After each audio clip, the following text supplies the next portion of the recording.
তুমি আমাদের এত কাছে, আমাদের এত কষ্ট কেন? তুমি আমাদের এত কাছে, আমাদের এত দুঃখ কেন?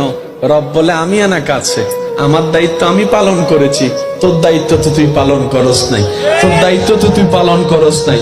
আমি তো কাছে নিজ দয়ায় তোর উপর করে আমি নিজে থেকে কাছে রইলাম, আমার রহমতকে কাছে করে দিলাম। কিন্তু তুই বান্দা তো আমার কাছে থাকলি না, আমার কাছে থাকলি না। তোকে যতবারই দেখেছি, সিনেমার কাছে দেখেছি, গানের কাছে দেখেছি, নেশার কাছে দেখেছি। আওয়াজ ছোট হয়ে যাচ্ছে কিন্তু আওয়াজ দিতে হবে, আওয়াজ দিতে হবে। তোকে আমি দেখেছি খেলার কাছে, তোকে পাওয়া গিয়েছে, বন্ধুর আড্ডায় তোকে পাওয়া গিয়েছে, প্রেমের জগতে তোকে পাওয়া গিয়েছে, নাচের মধ্যে পাওয়া গিয়েছে, দান্ডানির মধ্যে পাওয়া গিয়েছে, তোকে মারামারির মধ্যে পাওয়া গিয়েছে, তোকে মিছিলের মধ্যে পাওয়া গিয়েছে, তোকে সিনেমা দেখার মধ্যে পাওয়া গিয়েছে, তোকে ভ্রমণ ট্যুরে পাওয়া গিয়েছে। হাইয়া আলাস সালার সময় তোকে আমি দেখতে পাই নাই, হাইয়া আলাল ফালাহ দিয়ে ডাকার পর তোকে দেখতে পাই নাই, লা ইলাহা ইল্লাল্লাহ জিকিরের মধ্যে তোকে দেখতে পাই নাই। বান্দারে আমি কাছে ছিলাম, তুই দূরে ছিলি।